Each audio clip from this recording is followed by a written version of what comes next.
तो पिछले 5 lecture based थे on topic basics of economy पे। होपफुली आपको 5 के पांचों लेक्चर बहुत अच्छे से क्लियर होंगे और बेसिक्स ऑफ इकोनॉमी में हर एक कॉन्सेप्ट बहुत ही बेहतरीन वे में क्लियर हुआ होगा। ठीक है, चलो आज का लेक्चर है physical policy and taxation in India पे बेस्ड। ये लेक्चर 6 है ओवरऑल और पार्ट 1 है इस टॉपिक पे बेस्ड। तो एक कुछ डिटेल मेरे बारे में आपको मालूम ही है, इसलिए आगे बढ़ जाएंगे एवरीबॉडी। इस पर्टिकुलर लेक्चर के लिए आपको मार्क करना है कॉपी में फ्रॉम 1 to 17। कितना ध्यान है? 1 to 17। और साथ में क्रेडिट सिस्टम का ध्यान रखना है और साइंटिफिक टेम्परामेंट का एक बार एक्सप्लेन कर देता हूँ। क्रेडिट का मतलब क्या हुआ? कंसिस्टेंट रहना है लेक्चर में, आपको लेक्चर में या ओवरऑल लाइफ के लिए है, ये दोनों के दोनों। ठीक है, कि कंसिस्टेंट रहो, कोई भी काम करो, रियल रहो, ऑथेंटिक रहो, डिसिप्लिन मैनर में रहो, और कोई भी काम करो, थोड़ा करो या ज्यादा रहो, लेकिन उसमें पूरी तरीके से अटेंटिव रहो और ट्रांसपेरेंसी बिल्कुल शो करना है एवरीबॉडी। दुनिया के लिए नहीं क्लेवर, लेकिन खुद के लिए तो ट्रांसपेरेंट रहो, है ना। इतना आपको ध्यान में रखना है क्रेडिट सिस्टम में। दूसरा, साइंटिफिक टेम्परामेंट का मतलब क्या है? देखो, इस टाइम पे, इस पॉइंट ऑफ टाइम पे हमारे देश में बहुत ज्यादा जरूरत है आपको नहीं, हर किसी को एक साइंटिफिक टेम्परामेंट होने की। क्यों? क्योंकि जैसे जैसे हालात में देखता हूं ना केवल जनरल पब्लिक का, बल्कि इतने अच्छे अच्छे ब्यूरोक्रेट जिनका टॉप रैंक आया है ना, बेहतर रैंक आया, लेकिन वो भी ऐसे ऐसे काम करते हैं कि पता चलता है कि ये साइंटिफिक टेम्परामेंट वाला जो पढ़ के गए हैं वो पता नहीं कहाँ अप्लाई कर रहे हैं। समझ रहे हो क्या? तो साइंटिफिक टेम्परामेंट आप समझ लो, क्लियर कर लो, सच दैट कल को आपको किसी और से ये समझना ना पड़े। क्या होता है साइंटिफिक टेम्परामेंट? कि आप किस चीजों को क्वेश्चन कर पाओ। मैं पढ़ाऊं या कोई भी पढ़ाए, कोई भी बात हो, कहीं पे कुछ भी, अगर आपको कोई कंफ्यूजन लगता है, डाउट लगता है, तो तुरंत उसको क्वेश्चन करो, भैया क्यों, कैसे, कहाँ, है ना। ये सारे के सारे क्वेश्चन करो। फिर आपको जैसे ही जवाब मिलता है, ऐसा नहीं कि तुरंत के तुरंत एक्सेप्ट कर लो उसको, नहीं, उसको भाई टेस्ट करो, तो है ना। कैसे? ऑब्जर्व करके, एक्सपेरिमेंट करके, टेस्ट करके उसको एकदम अपने जहन में उतारो और उसके बाद एनालाइज करो। जहन में उतर गया तो एनालाइज करो कि भाई इस इंफॉर्मेशन का मैं करूं क्या, कहाँ पे अप्लाई करूं, कहाँ पे यूज करूं। ऐसा तो है नहीं कि कुछ भी, है ना, भूसा भरा जा रहा हमारे दिमाग में। दैट्स वाई उसको एनालाइज करना बहुत जरूरी है। उसके बाद जैसे एनालाइज किया आपने, आपको पता चल गया कि हाँ ये वाली चीज अच्छी वाली है, इसको रखना है और बाकी को हटाना है, तो आप कम्युनिकेट करो उस पर्टिकुलर इन्फॉर्मेशन को। फॉर एग्जाम्पल जस्ट एक एग्जाम्पल दे रहा, पढ़ाई लिखाई से कोई बात, पढ़ाई लिखाई से रिलेटेड कोई बात है, तो बढ़िया अगर बात है तो आप अपने दोस्तों को पढ़ा सकते हो, बता सकते हो, समझा सकते हो। या फिर अगर आपके घर में छोटे मोटे भाई बहन है, उनको बता सकते हो, समझा सकते हो, कॉन्सेप्ट क्लियर करवा सकते हो। बोलो हाँ ना। तो इस तरीके से आप कम्युनिकेट कर सकते हो उस पर्टिकुलर इन्फॉर्मेशन को, जो या फिर जो एनालाइज करके आपने अमृत, है ना, अमृत निचोड़ा है, निकाला है उस चीज को। ठीक, साथ में लास्ट पॉइंट है कि आपको अपना ओपन माइंडसेट रखना है, सच दैट कल को ऐसी इंफॉर्मेशन मिलती है, ऐसा कुछ मिलता है जिसके बारे में आपको जानकारी ना हो, तो एकदम एक सिरे से उसको नकारो ना, उसको समझो, एक्सेप्ट करो कि हाँ अगर ऐसा है तो क्यों है, तर्क करो, वितर्क करो। समझ रहे हो क्या? लेकिन उसको ओपन माइंडसेट रखो सुनने और समझने के लायक। इतना अच्छे से क्लियर हुआ आपको क्या? Very good. तो इन दोनों का ध्यान रखना है, किसका किसका? क्रेडिट और साइंटिफिक टेम्परामेंट का। ओके, चलो। होपफुली कॉपी कलम लेकर बैठे हो, साथ में मस्त स्नैक वगैरह लेकर बैठे हो, खाने पीने में अच्छा रहेगा। नहीं भी लियो, खा पी लियो, तो कोई जबरदस्ती नहीं है। ठीक है, आराम से देखना है, एक एक चीज क्लियर होनी है। ये रहा पहला क्वेश्चन आपके साथ। बोल रहा कि demographic performance forest in ecology, ऐसे करके 5 पॉइंट है। बोल रहा for the horizontal tax devolution, से याद कीजिए फाइनेंस कमीशन क्या करता है? हॉरिजॉन्टली टैक्स डिवोल्यूशन करता है, जितना भी टैक्स कलेक्ट होता है सेंट्रल गवर्नमेंट के पास, राइट। तो बोला 15 finance commission used how many of the above criteria other than population, area and income distance. अब ध्यान से समझो, बहुत अच्छे से समझो, ध्यान से। मैंने इसको कैसे याद किया है? मैंने याद किया है, किसी ने बताया था मेरे को, आई पैड एफ टी। ये क्या है? आई का मतलब इनकम इनइक्वलिटी, पी मतलब पॉपुलेशन, ए मतलब कि एरिया से रिलेटेड कुछ है, डी का मतलब डेमोग्राफिक परफॉर्मेंस, ये जो पहला वाला पॉइंट है, एफ मतलब forest and ecology, T tax and physical effort. Clear है क्या? ये कैसे है? ये है एक परसेंटेज वाइज, सबसे ज्यादा क्या इनकम इनइक्वलिटी देखते हैं, फिर पॉपुलेशन, फिर ए से कुछ है एरिया समथिंग, डी से आप एक बार देख लेना। डी का मतलब डेमोग्राफिक परफॉर्मेंस, एफ का मतलब बता ही दिया फॉरेस्ट एंड इकोलॉजी, और टी है टैक्स एंड फिजिकल एफर्ट्स। तो सबसे ज्यादा हम किसको तवज्जो देंगे? आई को। आई का मतलब इनकम इनइक्वलिटी, तो बोला उसको हटा के और पॉपुलेशन को हटा के, बाकी जो पांचों में से बाकी कौन कौन इंक्लूडेड है? तो आपको दिख रहा होगा, डेमोग्राफिक परफॉर्मेंस है, फॉरेस्ट एंड इकोलॉजी भी है, गवर्नमेंट गवर्नेंस रिफॉर्म तो है नहीं, स्टेबल गवर्नमेंट भी नहीं है, टैक्स एंड फिजिकल एफर्ट है। तो पहला, दूसरा और पांचवा, मतलब टोटल 3 है। कितने हैं एवरीबॉडी? टोटल 3 है, इसमें इंक्लूडेड हॉरिजॉन्टल टैक्स डिवोल्यूशन में। होपफुली आपको बहुत ही बेहतरीन वे में क्लियर हो गया होगा। ठीक है, सबका वेटेज कितना कितना है ये देखो, ये टेबल आपके सामने। ठीक, कि 14th finance commission, 15th finance commission, है ना। और 15th ए वाला देखो ध्यान से कि सबसे ज्यादा पॉपुलेशन पे 15% एरिया, हाँ ए से एरिया था एवरीबॉडी, ठीक है, 15%।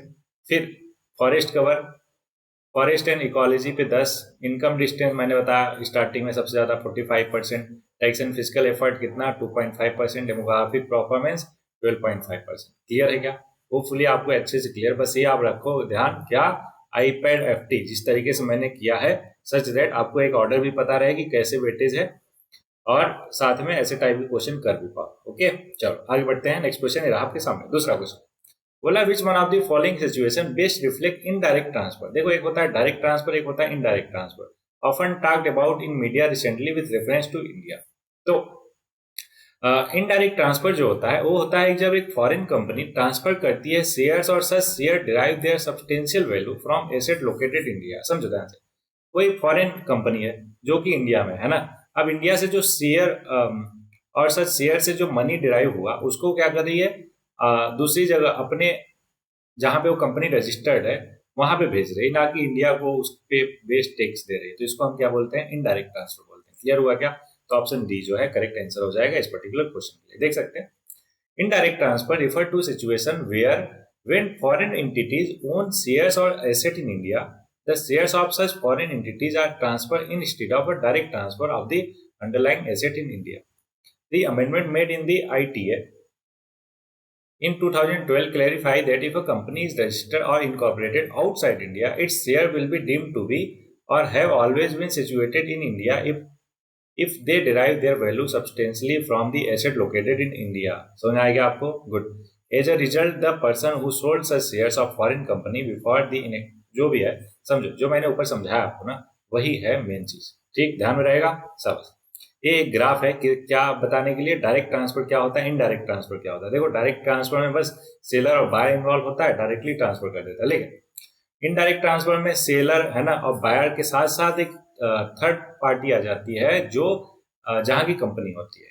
ओके चलो आगे बढ़ते हैं। नेक्स्ट क्वेश्चन रहा आपके सामने, with reference to expenditure made by an organization or company which of the following statement is correct। क्या बोला फिर से समझो, with respect to expenditure made by an organization या फिर कंपनी, कोई कंपनी ऑर्गेनाइजेशन है वो एक्सपेंडिचर करता है, पैसा खर्च करता है, उसके बारे में बताना है। दो स्टेटमेंट है, दोनों में से करेक्ट बताना है, ध्यान रहे करेक्ट बताना है। Acquiring new technology in capital expenditure, बिल्कुल अगर नया टेक्नोलॉजी वो एक्वायर कर रहा है तो ऑब्वियस है इन फ्यूचर उसको फायदा होने वाला है इसके बेसिस पे, दैट्स व्हाई वो कैपिटल एक्सपेंडिचर है, पहला बिल्कुल सही है। कैपिटल एक्सपेंडिचर क्या होता है, जो एसेट क्रिएट करता है सच दैट इन फ्यूचर वो तुम्हें पैसे कमा के दे। क्लियर है क्या सब? दूसरा, debt financing is considered capital expenditure, बिल्कुल गलत। डेट को अगर फाइनेंस कर रहे हो तो कैपिटल एक्सपेंडिचर कहां से हो जाएगा। While equity financing is considered revenue expenditure, तो दूसरा गलत है एवरीबॉडी, पहला सही है, तो ऑप्शन हो गया ए। क्लियर है क्या? ओके पहला सही है, किसी को कोई दिक्कत नहीं होना चाहिए। दूसरे में देखते हैं, when a company borrow money to be paid back at a future date with interest is known as the debt financing। क्या बोलते हैं उसको? debt financing। Repayment of loan is an example of capital expenditure. क्या? Repayment of loan को क्या बोलते हैं हम? कैपिटल एक्सपेंडिचर बोलते हैं। Equity financing is the process of raising capital through the sale of shares, it is an example of non debt capital receipt. क्या है? कैपिटल रिसीट है। Capital receipt are receipt that are create liability और reduce financial asset. क्या होता है? या तो liability create करेगा या तो फाइनेंशियल एसेट को रिड्यूस करेगा, जैसे यहाँ पे इक्विटी बेचने पर हो रहा क्या रिड्यूस हो रहा financial asset. They are also refer to incoming cash flow. Example of non डेप्ट कैपिटल रिसीट क्या क्या है? Recovery of loans and advances, disinvestment, जैसे सरकार करती है ना डिसइन्वेस्टमेंट किसमें? पीएसयूज में, इवन रेलवेज में, है ना। तो ये सब क्या हो गया? कैपिटल रिसीट हो गया। इस हुआ बॉन्ड शेयर, ये सारा कुछ सारा क्लियर हुआ क्या आपको? बहुत अच्छे से, ठीक है ओके सबस। नेक्स्ट क्वेश्चन रहा आपके सामने, with reference to the Indian economy consider the following statement. ठीक है, दो स्टेटमेंट है, उसमें से करेक्ट हमें बताना है। पहला, a share of house hold financing saving goes toward government borrowing, बिल्कुल सही है। कैसे? समझो, आप मान लो कि कमाए 1 लाख, चलो 1 लाख ज्यादा बोल दिया, कोई बात नहीं, आप 50,000 कर लेते हैं, ठीक है इतना ओके। तो आपने 50,000 कमाया, ऑब्वियस है उसमें कुछ खर्च करोगे, थोड़ा बहुत बचा लोगे, थोड़ा बहुत बचा के कहाँ रखोगे? या तो बैंक में रखोगे, बोलो हाँ, या तो कहीं पे इन्वेस्ट करोगे। अब बैंक में रखा या इन्वेस्ट किया तो अल्टीमेटली बैंक क्या करा? वो खरीदेगा गवर्नमेंट बॉन्ड्स, समझ लो, टी बिल, गवर्नमेंट बॉन्ड, ये सारा कुछ। तो अल्टीमेटली आपका जो सेविंग है वो कहाँ जा रहा है, इनडायरेक्टली कहाँ जा रहा, गवर्नमेंट बोरोइंग में ही तो जा रहा। बोलो हाँ ना, तो इसलिए पहला स्टेटमेंट करेक्ट हो गया। दूसरा, dated security issued at market related rates in auction form a large component of internal debt। तो ये भी बिल्कुल सही है एवरीबॉडी। जो हमारे गवर्नमेंट है उसका सबसे ज्यादा डेट कौन सा है, डेटेड सिक्योरिटी की वजह से। तो ऑप्शन सी हो गया, बोथ 1 और 2। देख सकते हैं, the saving from the pool of the domestic finance for investment. Simple सी चीज है, समझाई दिया, इसलिए आगे बढ़ जाएंगे। अच्छा, इंपॉर्टेंट पॉइंट ये है, ध्यान से रखना है कि any adverse movement in the household saving will have a significant bearing on banks, insurance companies and mutual provident funds who in turn are key investor in government security. बता दिया मैंने, राइट। दूसरा correct कैसे है, समझो ध्यान से। Internal debt constitutes 93% of the overall debt, public debt। समझ रहे हो, 93%। Internal loans that make up for the bulk of public debt are further divided into two broad categories। क्या क्या, marketable and non-marketable debt। The source of public debt are dated government security, जिसको जी security बोलते हैं, government security, treasury bills, external assistant and short term borrowing. ये सब के सब क्या है, गवर्नमेंट के डेट के तरीके हैं। क्लियर हुआ क्या, सबस। Next question, which one of the following effect of the creation of black money. ध्यान है, ब्लैक मनी अगर क्रिएट हो रहा किसी इकोनॉमी में तो सबसे ज्यादा दिक्कत क्या है, India has been main cause of worry to the government of India. ऐसा क्यों, black money in India main cause of concern क्यों है भाई। अगर ब्लैक मनी है ना हो रहा है तो ब्लैक मनी पे कोई उसका अकाउंटेबिलिटी है ही नहीं, मतलब वो क्या है, इकोनॉमी में इंक्लूडेड नहीं है। तो जो उससे टैक्स मिलना चाहिए था वो सरकार को टैक्स मिल ही नहीं रहा, तो लॉस ऑफ रेवेन्यू हो रहा उसकी वजह से, ठीक है, due to tax evasion. Clear है क्या, बस ये सिंपल सा चीज था। कब पूछा था ये क्वेश्चन, 2021 में पूछा था। ओके, देखो, black money includes all fund earn through illegal activity and otherwise legal income that is not recorded for tax purpose. Black money causes financial leakage as unreported income that is not taxed, cause the government to lose revenue. In addition, these funds rarely enter the banking system। वही मैंने बताया कि economy का part है ना, हिस्सा नहीं बनते रेगुलर, जो मनी सर्कुलेशन में वो बनते ही नहीं, तो ऑब्वियस है वो पार्ट नहीं हुए, इसलिए as a result it can be more difficult for legitimate small businesses and enterprises to obtain loans, है ना। अब सोचो कि अब वही पैसा अगर बैंक में रहता तो लोग उसको लोन लेकर बिजनेस खड़ा कर सकते थे या कोई और चीज कर सकते थे, बोलो हाँ ना। लेकिन अब अगर वो बैंकिंग सिस्टम का पार्ट ही नहीं है तो उससे जो है एक तो ग्रोथ नहीं होगी इकोनॉमी की, दूसरा उससे जो टैक्स मिलना चाहिए था गवर्नमेंट को वो भी नहीं मिलेगा। Next question, along with the budget the financial minister also places other document before the parliament which include the macroeconomic framework statement। ठीक है, the aforesaid document is presented before because this is mandated by, कैसे, तो ये है provision of physical responsibility and budget management act 2003।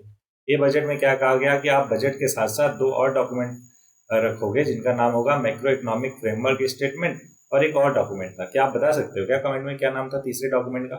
Okay, तो ये देख सकते हो, सिंपल सी चीज है। कहाँ पे था, under section 3(5) of physical responsibility and budget, जिसको FRBM एक्ट 2003 बोलते हैं शॉर्टकट में। Clear, good. अब ध्यान रखना है इंपॉर्टेंट पॉइंट क्या, कि जो FRBM एक्ट है 2003 का was enacted with a view to provide a legislative framework for reduction of deficit, क्या, physical deficit, and thereby debt of the central government to a sustainable level. ऐसा ना हो कि बहुत ज्यादा उधार ले लिया जाए जिससे कमर टूट जाए किसकी, गवर्नमेंट की। तो इसके लिए सस्टेनेबल लेवल पे डेट और फिजिकल डेफिसिट को मेंटेन करने के लिए FRBM एक्ट लाया गया था over a medium term, so as to ensure internal generational equity in fiscal management and long-term macroeconomic stability.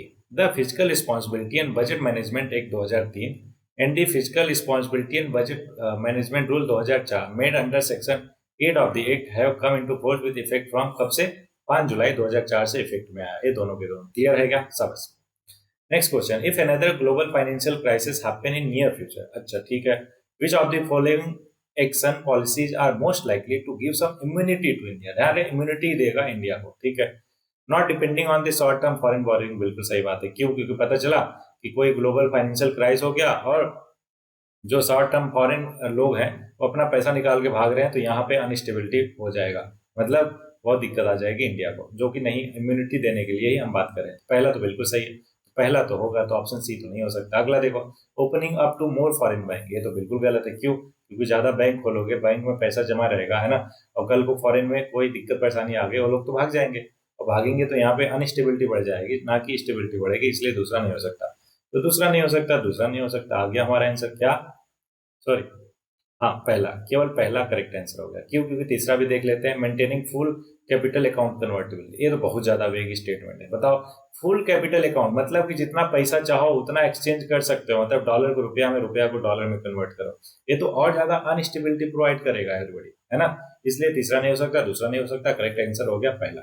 ठीक, देख लेते हैं एक्सप्लेनेशन। इधर short term debt had to be return at the shorter interval, this render, मतलब वही चीज है, ले देकर, और किताबी भाषा में मैंने अपने लेमन लैंग्वेज में आपको होपफुली एकदम क्लियरली समझा दिया हो। ठीक है, चलो next question. With reference to the government of public sector banking in India, consider the following statement. ठीक है, दो स्टेटमेंट है, करेक्ट बताना। पहला, capital infusion into public sector bank by the government of India has steadily increase in the last decade. अब ध्यान से समझना, जब भी क्वेश्चन में स्टीडली इंक्रीजिंग या डिक्रीजिंग आ जाए, कि लगातार इंक्रीज हो रहा है या डिक्रीज हो रहा है, तो वहां पे 90% केसेस में वो गलत होता है। ठीक है, हाँ 1-2% में सही हो जाता है, लेकिन ऑब्वियस है हम ऐसा लेकर चलेंगे कि हाँ हमारा ज्यादातर वो गलत ही होता है, तो मान लेते हैं गलत हो गया। दूसरा, to put the public bank in order, अच्छा कॉमन सेंस भी लगाओ। ये बोल रहा है कि कैपिटल इंफ्यूजन मतलब कि सरकार जो है, पब्लिक सेक्टर बैंक जितनी भी है उनमें क्या कर रहा है, कैपिटल इंफ्यूजन मतलब पैसे दे रहा हूँ उनको, क्या करने के लिए, वो बैलेंस रखने के लिए या फिर उनको चलाने के लिए। तो ऐसा तो हो नहीं सकता कि ये लगातार बढ़ता ही जा रहा। दूसरा, टू पुट द पब्लिक, आप पॉइंट समझ गए ना कि स्ट्रिक्टली इंक्रीज कहेगा तो उसको गलत मार्क करना है मोस्ट ऑफ द केस में। अगला, to put the public sector bank in order, the merger of associate bank with the parent State Bank of India has been affected. ये बिल्कुल सही बात है, तो दूसरा करेक्ट होना चाहिए, पहला गलत, तो आंसर देखो बी है बिल्कुल। To put the public sector bank in order, the merger of associate bank with the parent State Bank of India has been affected. अच्छा, पहला गलत है। क्यों? क्योंकि capital infusion in public sector bank by the government of India has seen a fluctuating trend.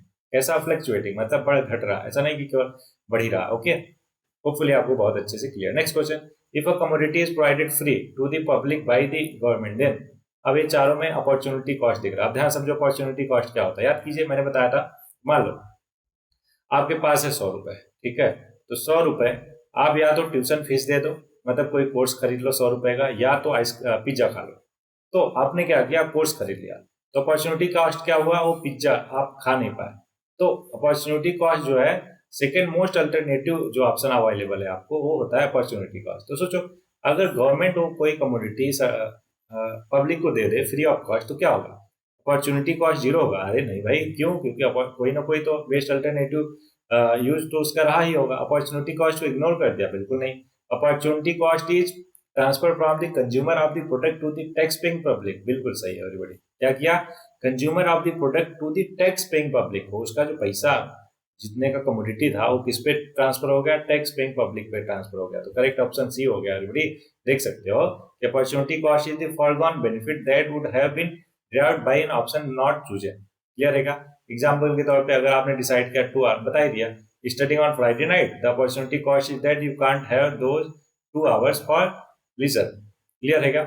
अगला, when a commodity is provided free to the public by the government, then the opportunity cost is transfer to tax paying जनता। Clear है क्या जनता? शाबाश। Next question, with reference to the India's decision to levy an equalization tax of 6% on online advertisement services offered by non-resident entity। ध्यान है, non-resident entity, which one of the following statement is correct? ध्यान से रखिएगा, ध्यान दीजिएगा। दो statement है, correct पूछा है हमसे। पहला, it is introduce as part of the income tax act. बिल्कुल गलत है, फाइनेंशियल एक्ट के में इंट्रोड्यूस किया गया था, और ये है 2018 का क्वेश्चन है एवरीबॉडी। ठीक है, तो ये फाइनेंशियल एक्ट में इंट्रोड्यूस किया गया था, ना कि इनकम टैक्स एक्ट में, तो इसलिए गलत हो जाएगा। दूसरा, non-resident entity that offer advertisement service in India can claim a tax credit in their home country under the double taxation avoidance agreement। तो ये भी बिल्कुल गलत है एवरीबॉडी। ऐसा क्यों? क्योंकि ये कॉर्पोरेट टैक्स के अंडर में नहीं आता, दैट्स वाई यहाँ पे डबल टैक्सेशन अवॉइडमेंट एग्रीमेंट अप्लाई नहीं होगा। ठीक है, तो पहला स्टेटमेंट दूसरा स्टेटमेंट दोनों के दोनों गलत हो गया, तो ऑप्शन डी जो है वो बिल्कुल करेक्ट हो जाएगा इस क्वेश्चन के लिए। एक्सप्लेनेशन देखते हैं। पहला गलत है, क्यों? क्योंकि equalization levy was introduce by the finance act 2016, ना कि इनकम टैक्स एक्ट। क्लियर है क्या? गुड। दूसरा, अच्छा, ये बहुत पुराना है इसलिए पूरा डिटेल में नहीं जा रहे, क्योंकि ऑब्वियस हो सकता है अभी बहुत सारा चेंजेस हो गया हो इसलिए, ठीक है। दूसरा इनकरेक्ट है, क्यों? क्योंकि the levy is not a corporate income tax and it is not subjected to any limitation under India's tax treaty. India tax treaty कौन सा है? वही double taxation avoidance agreement. Okay, चलो next question. Consider the following item cereal grain hull chicken egg cook और ऐसे करके चार है, ठीक है। अब बोल रहा है which of the following are exempted under GST. अब जीएसटी के अंदर कौन कौन सा एग्जेम्प्टेड है? तो ये है करेक्ट आंसर है एवरीबॉडी, है इसका पहला, दूसरा, चौथा, तीसरा नहीं है। अब क्यों नहीं है मालूम नहीं, ठीक। क्यों? क्योंकि ये बहुत ही ज्यादा फैक्चुअल क्वेश्चन था, अगर मैं होता तो बिल्कुल छोड़ गया था, कर नहीं सकते थे, ठीक है क्या। तो इसका करेक्ट आंसर है सी। कौन सा? पहला, दूसरा और चौथा। फिश प्रोसेस और कैंड वाला वो जीएसटी में एग्जेम्प्टेड नहीं किया गया है। ओके, चाहो आप देख सकते हो, है ना, सिंपल सी चीज। और पुराना है इसलिए हम ज्यादा डिटेल में नहीं जाएंगे, क्यों? क्योंकि बहुत टाइम पहले की बात है कि नहीं। अभी उसका उतना रिलेवेंस नहीं है एवरीबॉडी, दैट्स व्हाई हम पूरा डिटेल में नहीं जा रहे हैं। नेक्स्ट क्वेश्चन है, 3 स्टेटमेंट है और हमें बोल रहा है कि करेक्ट बताना है, ठीक है। Most likely advantage of implementing GST. GST को इम्प्लीमेंट करने का सबसे बढ़िया फायदा क्या है? तीनों से बताना। It will replace multiple taxes collected by multiple authority and will thus create a single market in India. बिल्कुल सही बात है ना। दूसरा, इट विल ड्रास्टिकली, ड्रास्टिकली देखो ध्यान से, ड्रास्टिकली हो, स्ट्रिक्टली हो, इन सब जहां पे भी वर्ड देखो तुरंत अवेयर हो जाया करो, क्यों? क्योंकि उनके गलत होने के चांसेस बहुत ज्यादा बढ़ जाते हैं, ठीक है। Next, it will drastically reduce the current account deficit. Current account deficit पे कहां से आ गए भैया? हम जीएसटी अप्लाई लागू कर रहे हैं, है ना, सारे इनडायरेक्ट टैक्सेस को क्लब करके एक टैक्स बनाया, तो उसमें करंट अकाउंट डेफिसिट कैसे कम हो जाएगा? वो भी ड्रास्टिकली, समझ रहे हो। And will and of India and will enable it to increase the foreign exchange reserve. बिल्कुल गलत भाई, दूसरा बिल्कुल गलत है, समझ रहे होगा। कॉमन सेंस भी आप लगाओगे तो कहोगे सर बिल्कुल, दूसरा तो बिल्कुल गलत होगा, ऐसा हो नहीं सकता। तीसरे पे देखते हैं, it will enormously increase the growth and size of India. देखो फिर से वही एक्सट्रीम वर्ड, क्या? इनॉर्मसली, ड्रास्टिकली, स्ट्रिक्टली, ये सब के सब क्या है everybody?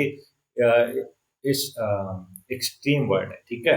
All of it, none of it, ये सब के सब एक्सट्रीम वर्ड है, ध्यान रखिएगा, जैसे कहीं पे भी आ जाए। Increase the growth of size of economy of India and will enable to overtake China in the near future. वाह भाई वाह, क्या बात कह दी। तीसरा भी बिल्कुल गलत, क्यों? क्योंकि ऐसा कुछ भी नहीं होने वाला जीएसटी से। अभी हमने देख लिया, क्या 2017 का है, 25 चल रहा है, इतने साल हो गए, ऐसा तो कुछ हुआ नहीं। चाइना को ओवरटेक करने की बात कर रहे हैं, है कि नहीं? ओके एवरीबॉडी, मतलब बी रियलिस्टिक, है कि नहीं। तो होपफुली मैंने सारा का सारा एक्सप्लेन कर दिया, इसलिए नेक्स्ट क्वेश्चन पे आ जाएंगे। 13th क्वेश्चन बोल रहा, फॉलोइंग कंसीडर करो और करेक्ट बताओ, ठीक है। पहला, tax revenue as a percentage of GDP of India है स्टीडली, फिर से देखो स्टीडली, है ना, increase in the last decade. तो मैंने क्या बताया था, कॉमन सेंस से इसको क्या मार्क करोगे? गलत, क्यों? क्योंकि एक्सट्रीम वर्ड यूज किया। दूसरा, physical deficit as a percentage of GDP of India है स्ट्रिक्टली, फिर से यहाँ पे स्ट्रिक्टली, तो इसको भी क्या करोगे? गलत करोगे। बोलो हाँ ना, तो दोनों गलत हो गया। इस तरीके से ऑप्शन डी होना चाहिए। देखते हैं आंसर क्या है। बिल्कुल देखा, ऑप्शन डी। तो tax revenue to GDP ratio क्या हुआ? मतलब लगभग 12%, फिर 11.25, फिर इतना, मतलब घटता बढ़ता जा रहा है ना, फिक्स नहीं है। दूसरा, फिजिकल डिफिसिट भी क्या हुआ? 6%, फिर 6.5, फिर 5 लगभग, फिर 5.5, ऐसे करके, मतलब घटता बढ़ता रहा, स्ट्रिक्टली नहीं हुआ, मतलब लगातार नहीं हुआ, घटता बढ़ता रहा। Next question, which of the following are included in the capital budget of the government of India. ध्यान है किसमें? कैपिटल बजट में। याद कीजिए, अभी मैंने बताया कैपिटल एसेट और रेवेन्यू एसेट ऊपर वाले हैं। किसी क्वेश्चन में पहला बोल रहा है expenditure on acquisition of asset like road, building, machinery etcetera. बिल्कुल सही है। देखो, जब भी कोई ऐसे एसेट आप एक्वायर करते हो जो इन फ्यूचर आपको रेवेन्यू कमा के देने वाले हैं या फिर आपको बेनिफिट करने वाले हैं, उनको हम क्या बोलते हैं? Capital expenditure. बोलो क्लियर? सबस तो पहला क्लियर होगा, बिल्कुल होगा। तो पहला जिसमें नहीं है उसको हटा दो, ऑप्शन बी को हटा दिया। बाकी देखते हैं दूसरा, loans receive from foreign government, बिल्कुल वो भी एक कैपिटल बजट का ही पार्ट होता है एवरीबॉडी। और loan and advances granted to state and union territory. देखो, जब लोन और एडवांसेस ग्रांट करते हैं ना, तो उसको हम ये मान के चलते हैं वो कैपिटल बजट का पार्ट है, ठीक है। क्यों? क्योंकि ये पैसे वो लोग क्या किसके लिए यूज करेंगे? जब ऐसा माना जाता है कि भैया आप जो है कैपिटल एसेट क्रिएट करने के लिए यूज करो, लेकिन वो किसे कैसे भी यूज करते हैं, लेकिन जो पैसे हम देते हैं उनको ना, वो हम कैपिटल बजट का ही पार्ट मानते हैं। पहला, दूसरा, तीसरा, तीनों हो गया, तो करेक्ट आंसर हो जाएगा डी। बोलो क्लियर? अरे बोलो भाई, सबस। पहला, दूसरा, तीसरा हो गया। चाहो तो आप पढ़ सकते हो, कॉमन सी चीज है, इसलिए हम आगे बढ़ जाएंगे। नेक्स्ट क्वेश्चन है आपके सामने, with reference to the financial stability and development council. ध्यान है किसका बात हो रहा? फाइनेंशियल स्टेबिलिटी और development council consider the following statement. ठीक है, कंसीडर कर लेते हैं। करेक्ट हमें बताना है, 3 स्टेटमेंट है। पहला बोला it is organ of the NITI Aayog, तो ऑर्गन ऑफ नीति आयोग तो नहीं है, ये सेंट्रल गवर्नमेंट ने बनाया था, तो नीति आयोग का तो ऑर्गन नहीं है। पहला गलत, पहला गलत, पहला गलत। ऑप्शन बचा बी या सी। ठीक है, दूसरा it is headed by the union finance minister, बिल्कुल सही है ना। फैक्चुअल स्टेटमेंट है एवरीबॉडी। होपफुली उस समय ये न्यूज़पेपर में था, तो इसलिए एग्जाम में आया था, तो आपको भी ध्यान में रखना है, ज्यादा परेशान नहीं होना अगर इसको ना कर पाओ तो। क्यों? क्योंकि पहले का है और बहुत ही factual question. It monitor macro prudential supervision of the economy, बिल्कुल सही है। दूसरा तीसरा सही हो जाएगा, ऑप्शन सी जो है करेक्ट हो जाएगा। ठीक है, पुराना है तो छोड़ देंगे या भी पढ़ोगे आप। चलो पढ़ लेते हैं पहले। फाइनेंशियल स्टेबिलिटी और डेवलपमेंट काउंसिल एक apex level body constituted by the government of India and not organ of NITI Aayog. Clear? दूसरा करेक्ट है, headed by union finance minister. ठीक है, the secretariat of council sorry would be in the department of economic affair, ministry of finance. Okay, तीसरा भी correct है कि financial stability और development council function to promote inter regulatory coordination along with monitoring macro prudential regulation of economy. ठीक है क्या? Okay, financial stability के बारे में थोड़ा सा और डिटेल है, लेकिन ये पुराना ऑर्गेनाइजेशन हो गया एवरीबॉडी, तो आई डोंट थिंक कि हम डिटेल में जाएंगे। बस जानते रहो कि कॉन्स्टिट्यूट क्यों किसने किया था, गवर्नमेंट ऑफ इंडिया ने कब किया था, 2010 में किया था। किसके लिए किया था ऊपर हमने देख लिया। ठीक है, चलो आगे बढ़ जाए क्या?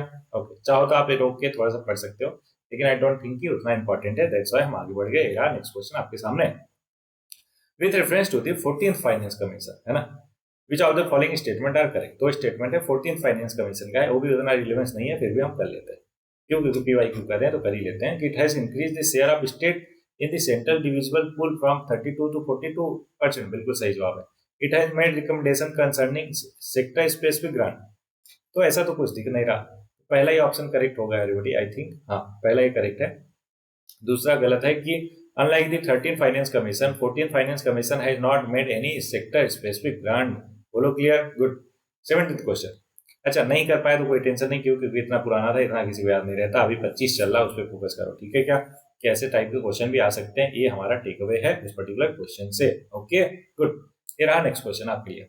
अ decrease in tax to GDP ratio of a country indicate which of the following. ठीक है, स्लोइंग इकोनॉमिक ग्रोथ रेट, बिल्कुल सही बात है कि अगर आपका जो टैक्स कलेक्शन है वो GDP रेशियो का बहुत ही कम हो रहा है ना, कम है, तो क्या मतलब हुआ कि आपका जो इकोनॉमिक ग्रोथ है आपके देश में वो बहुत ही स्लो हो रहा है। Less equitable distribution of national income, ये भी बिल्कुल गलत लग रहा है। ऐसा क्यों? क्योंकि बोल रहा लेस इक्विटेबल डिस्ट्रीब्यूशन, भाई साहब लेस इक्विटेबल कैसे कह सकते हो, श्योरिटी से कैसे कह सकते हो? इसलिए दूसरा गलत, पहला सही, तो ऑप्शन ए हो गया करेक्ट आंसर इसका। बोलो क्लियर? अरे बोलो भाई क्लियर। ये देख सकते हैं एक्सप्लेनेशन इसका। पहला गलत करेक्ट है, दूसरा गलत है कि tax to GDP ratio compares the amount of tax collected by a government to the amount of income that country receive for its products. A decrease in tax to GDP ratio of a country indicate a slow economic growth. When tax revenue growth at slower rate than the GDP of a country, the tax to GDP ratio drop। क्या होता है? Drop होता है, पता ही है, common sense वाली बात है। तो होपफुली एवरीबॉडी सारे के सारे क्वेश्चन क्लियर हो। तो आज के लिए 2 लाइन है आपके लिए, पहले पढ़ लेते हैं फिर थोड़ा बात करते हैं। ठीक है, तो भगत सिंह जी ने कहा है कि if you consider yourself weak then believe me you have already lost. मतलब अगर आप अपने आप को कमजोर समझते हैं ना, तो अभी मान के चलो कि आप पहले ही हार गए हो, समझ रहे हो क्या? इसलिए अपने आप को कमजोर नहीं समझना है। ओके, पहले से ही अगर नहीं हारना है तो अपने आप को कमजोर मत समझो। ये समझो कि हाँ ठीक है, जो भी विपत्ति आएगी हम डील करेंगे, लड़ेंगे उससे। किसी का तो आई थिंक रामधारी सिंह दिनकर जी की लाइन है कि जब भी विपत्ति जब आती है कायर को ही दहलाती है, सुरमा नहीं विचलित होते, क्षण एक नहीं धीरज खोते, विघ्नों को गले लगाते हैं, घंटों में राह बनाते हैं, है कौन विघ्न ऐसा जग में जो टिक सके आदमी के मग में, ठम ठोक टेलता है जब नर पर्वत के जाते पांव खड़, मानव जब जोर लगाता है पत्थर पानी बन जाता है, गुड़ बड़े से बड़े हैं एक प्रखर हैं छिपे मानव के भीतर, मेहंदी में जैसे लाली है अंधिया वर्टिका बीच उदयाली है, दिया जो नहीं जलाते हैं रोशनी कहाँ हो पाता है। होपफुली कुछ त्रुटि रही हो तो माफ कीजिएगा। ये बहुत बचपन में याद की थी कविता, आई थिंक 5वीं या 6ठी क्लास की कविता है, तो वो पूरा कंठस्थ है अभी भी। होपफुली आपको अच्छा लगा हो। सो एवरीबॉडी, इस लेक्चर में बस इतना ही। मिलते हैं नेक्स्ट लेक्चर में, तब तक के लिए पढ़ते रहिए और आगे बढ़ते रहिए।